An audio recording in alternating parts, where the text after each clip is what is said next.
Cloudcast Media.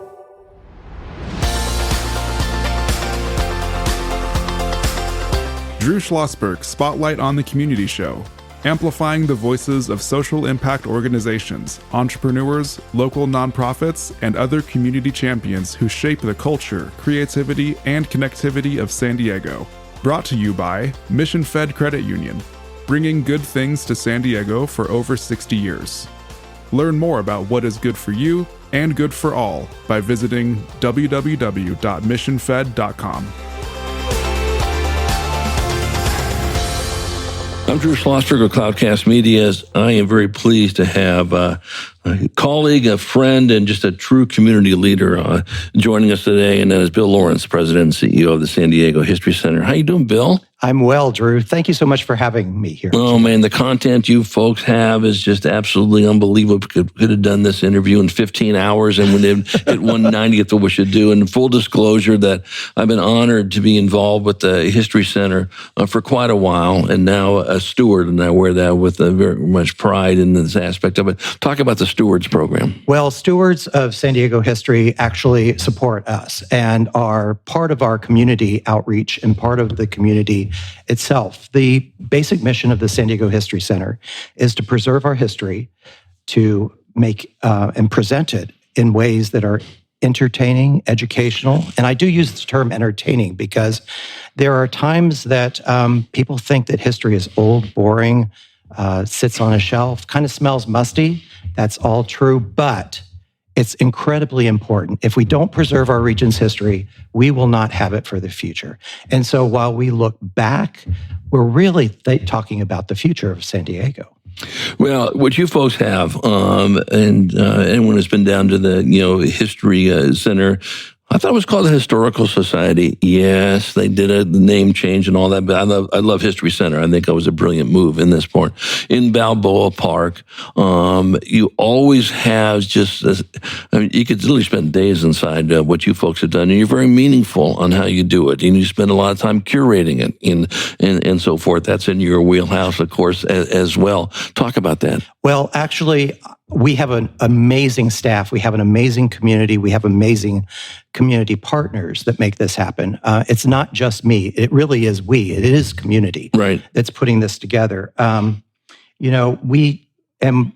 We're looking to really, again, you're correct. We were founded in 1928. That's right. As the San Diego Historical Society. We have a really, really important anniversary coming up in 28 and 29. And for that centennial, we're really thinking about how we serve our community for the next 100 years. So we're I like to say we're a 97-year-old startup.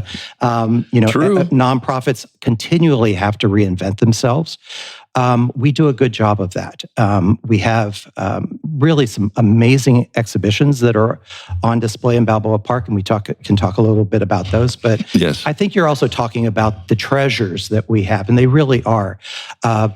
Our collection is made up of, and by the numbers we use this, 45 million documents, 2.5 million images that explain and show how San Diego has changed over the last over 100 years. Photographs, newsreels. We have the KNSD News Archive as part of the San Diego History Center. We just recently acquired the archive of the Borrego Sun. Borrego Springs is part of our community. It's part of San Diego. It was designed to be the Palm Springs for San Diego. It's got a great history, a great story, and we look at the community as a whole. And it's from below the border, because historically we have been part of the Kumeyaay territory, Spain, Mexico, and now the United States. So our region is very broad, and our collections reflect that. However, our collections are not complete either. So, and history doesn't stop. We're continually collecting today. Well, and one of the things that was near dear to my heart, as you know, I spent many years at the San Diego Union Tribune as a community and public relations director, and people would always, Bob Woody was involved with you folks and so forth, certainly a senior exec on the editorial side. And the newspaper was formed in 1868.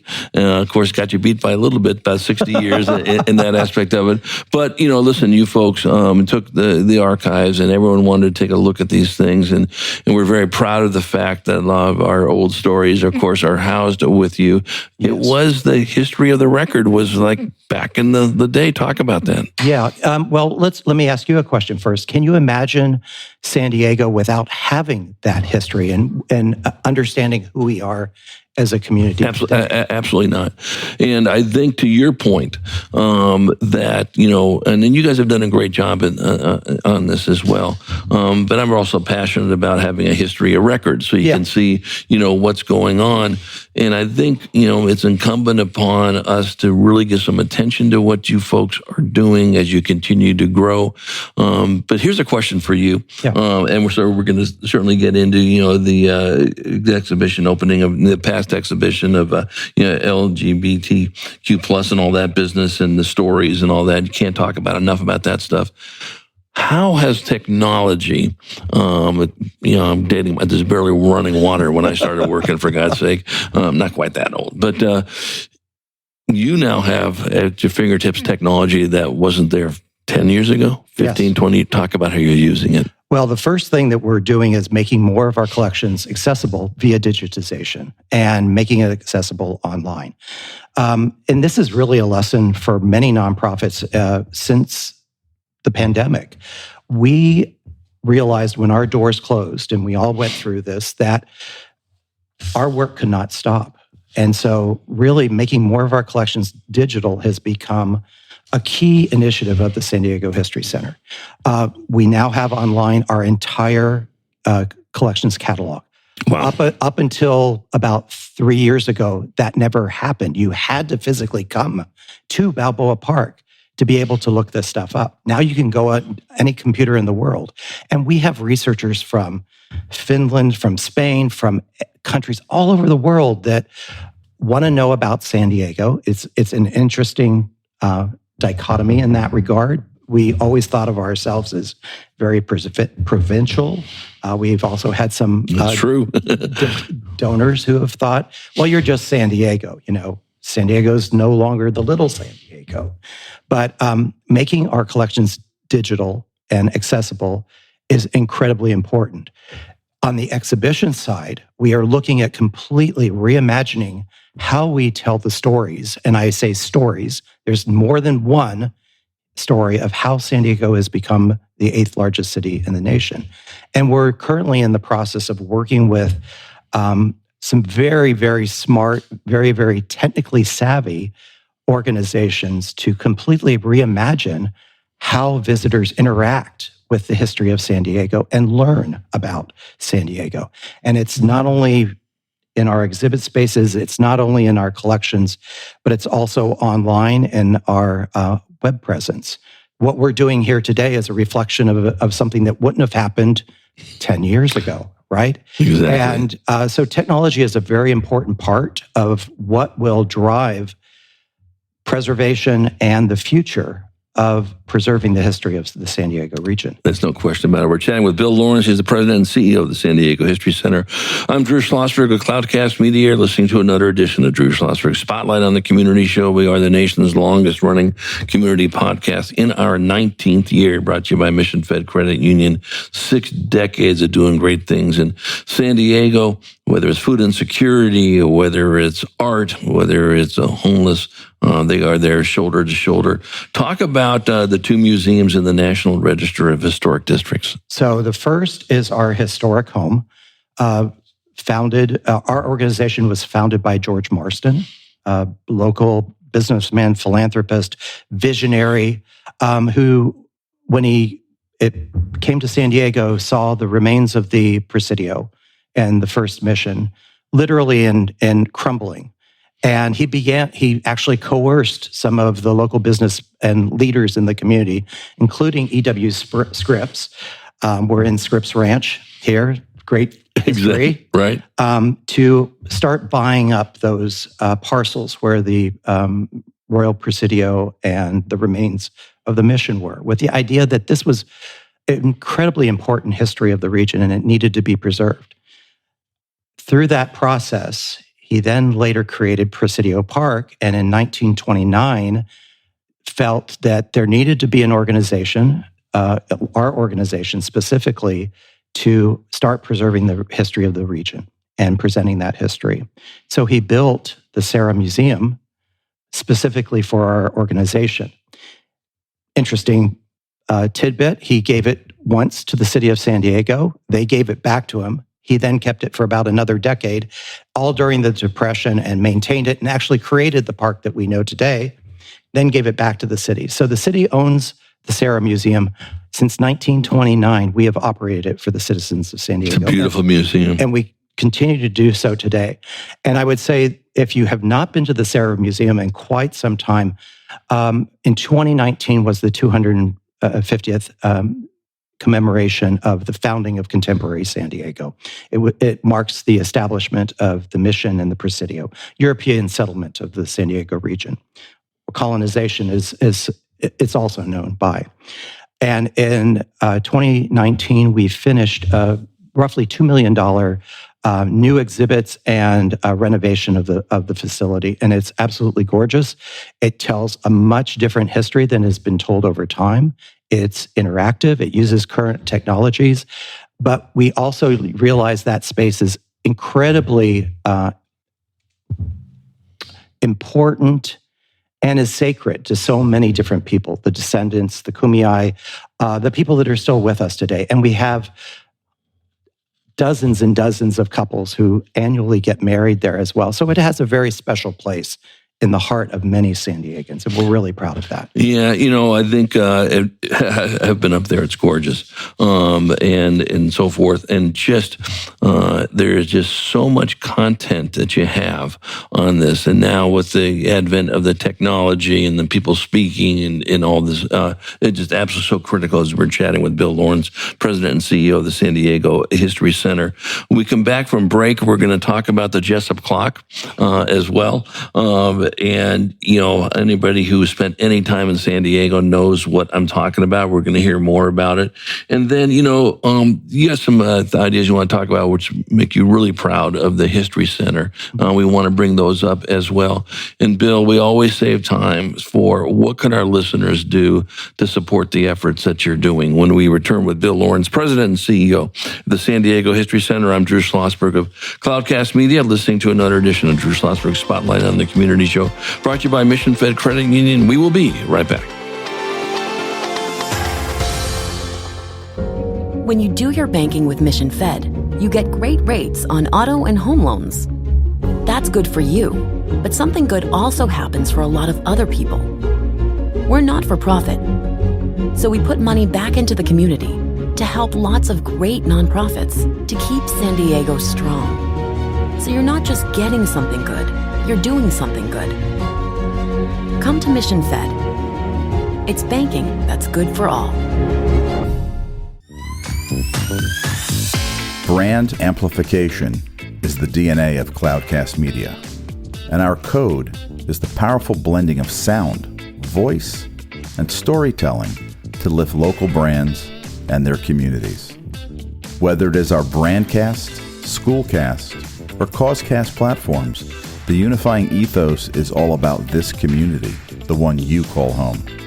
If you dare to dream and want to explore the brand amplification of Cloudcast, a national leader in local podcasting and other Winfluence strategies, please visit us at cloudcast.us.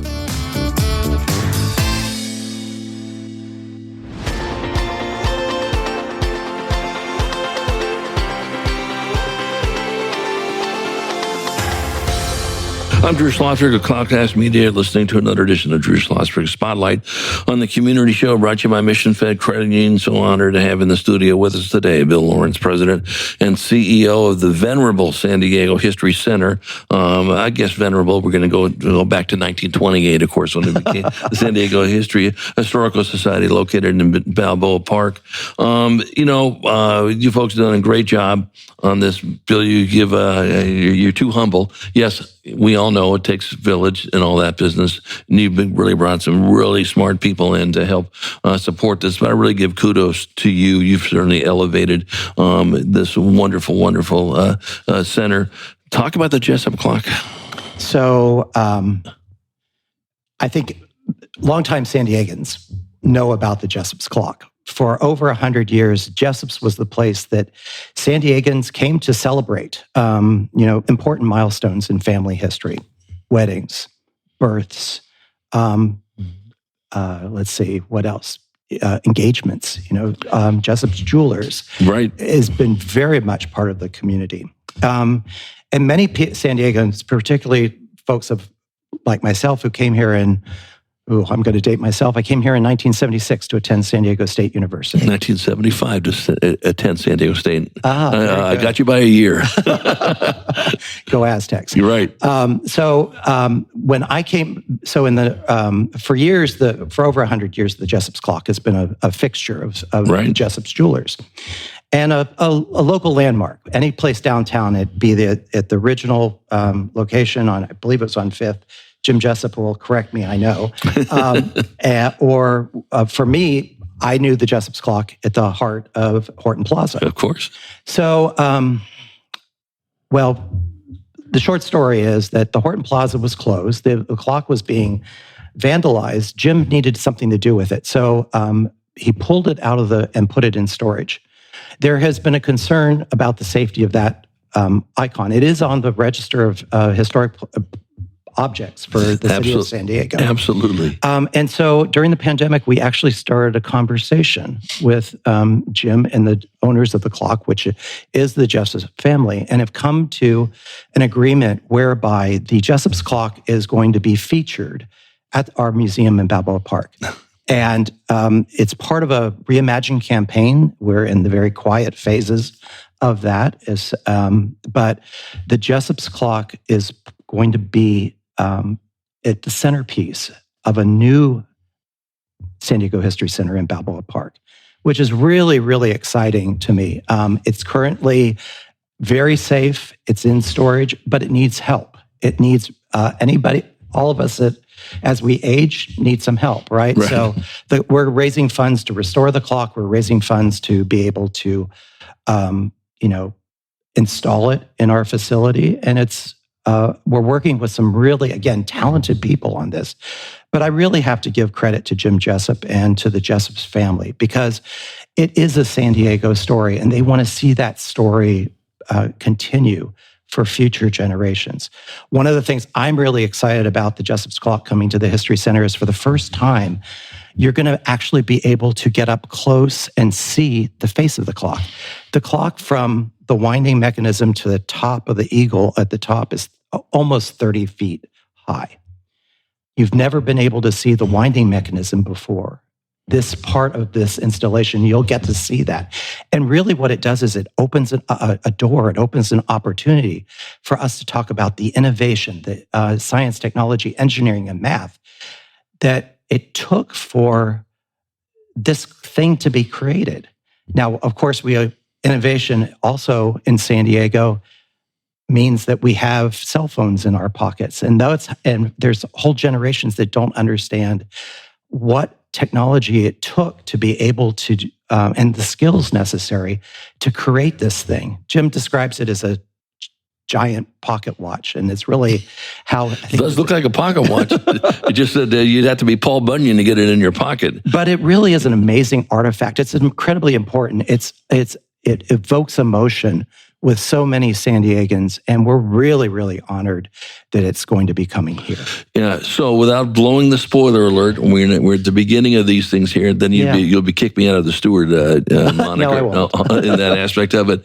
Do you have an idea of where it'll be placed in the museum? Yes. So, when you currently walk into the museum, we have our main entry level. Right.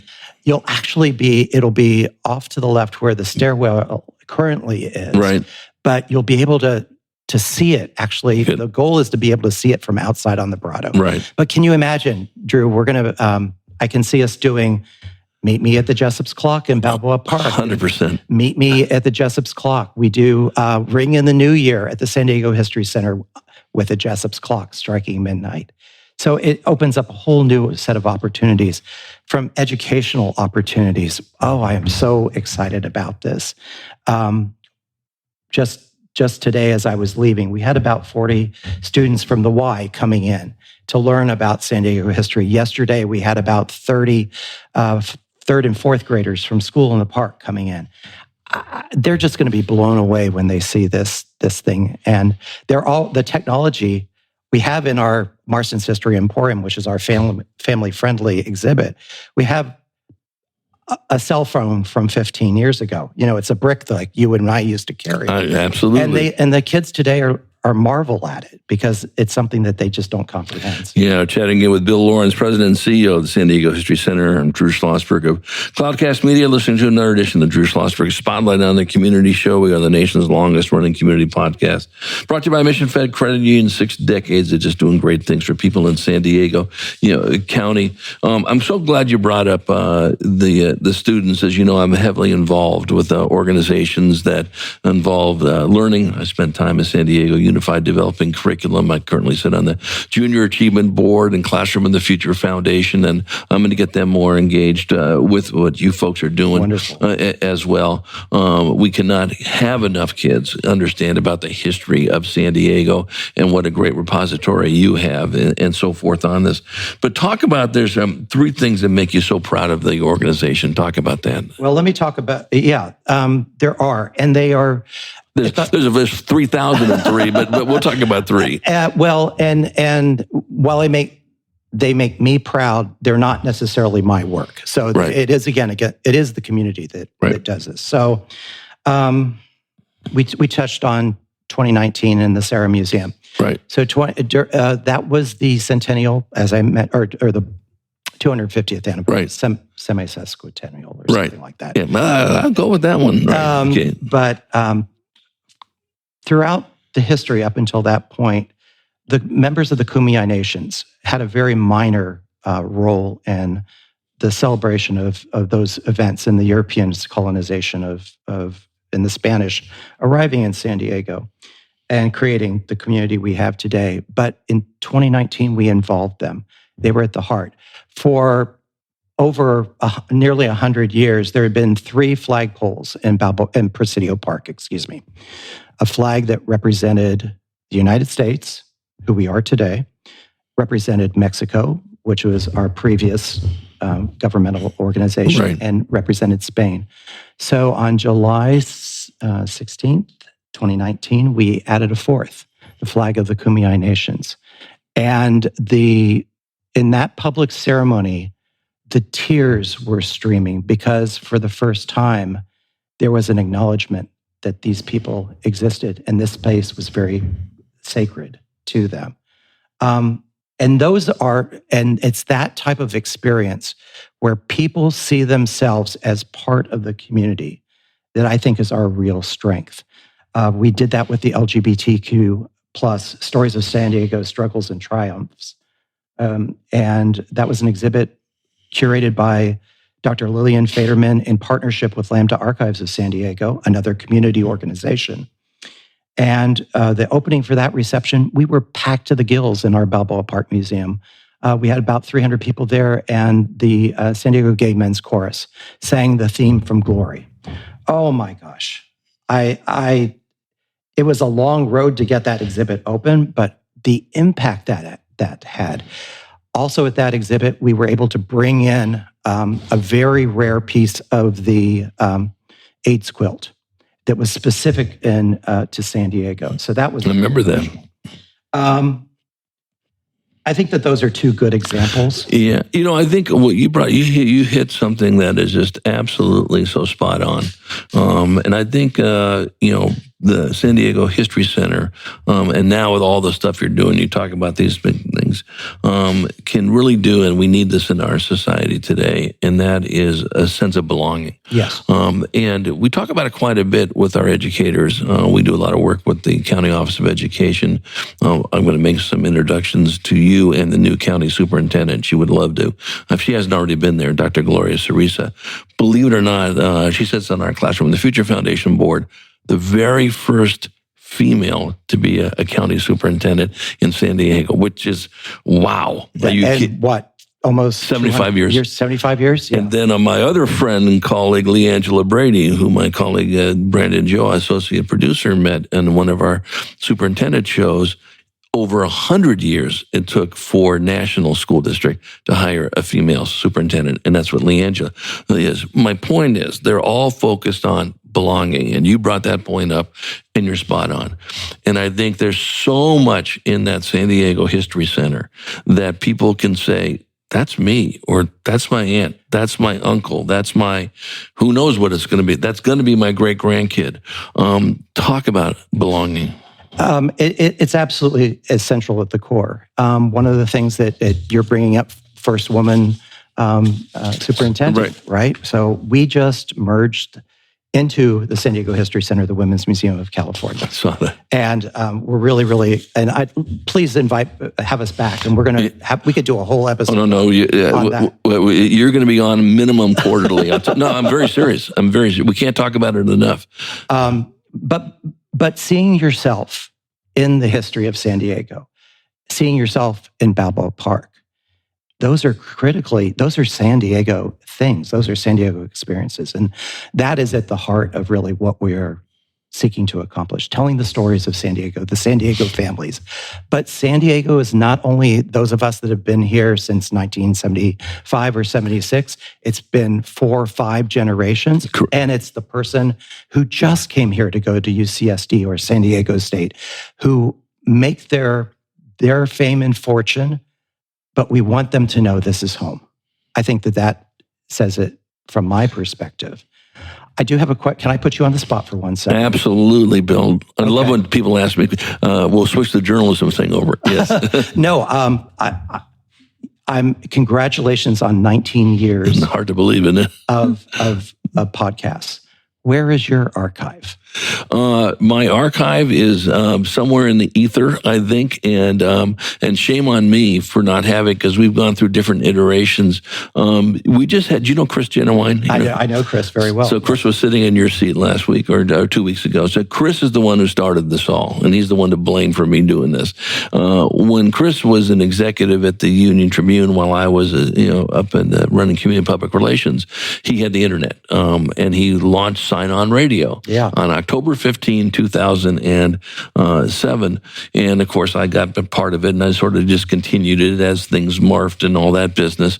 So the question is, since we've been involved with Cloudcast, we know we have all of the archives there. My good friend at WS Radio, you were talking about earlier when you came on, Miramar, has since passed away. I have no idea where the archives are. So shame on me for this. Well, let me work with you to see if we can't find those. That would be spectacular. And actually have them come to the San Diego History Center. I would be beyond honored, because people say, well, you were I said I was not a trailblazer. I just saw something there. Chris Genuine gets the credit.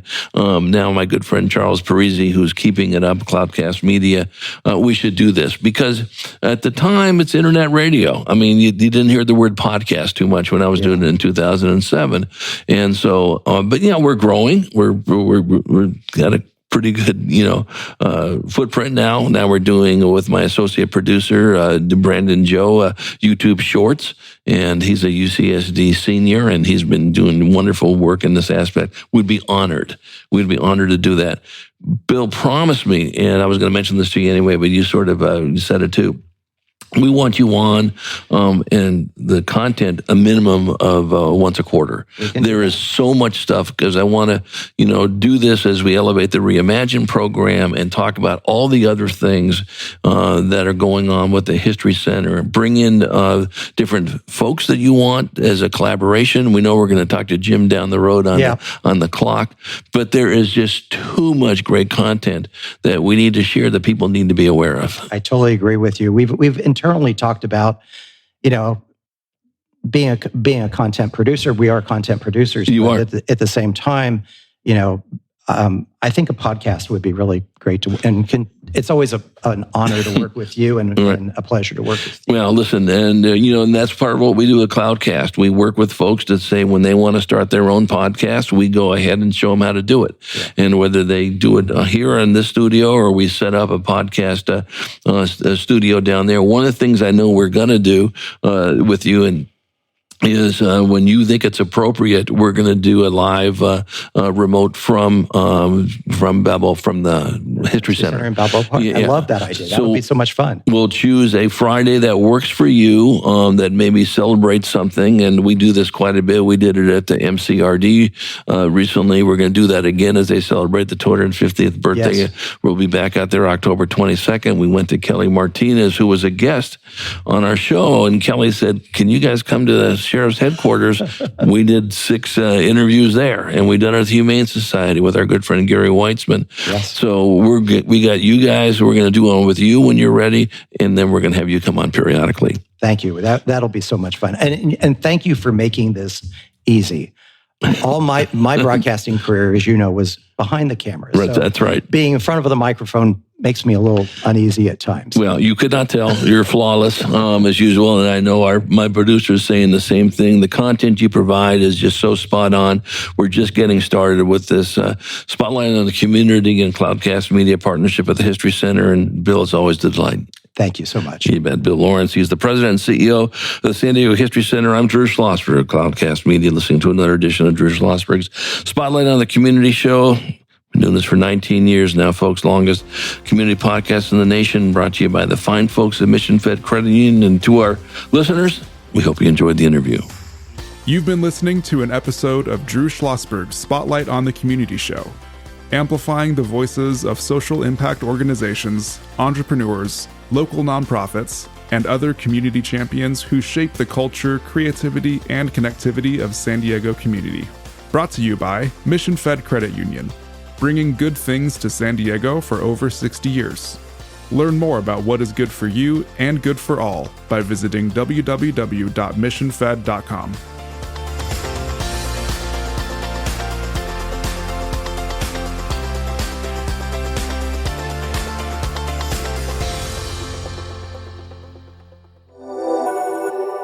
Cloudcast Media.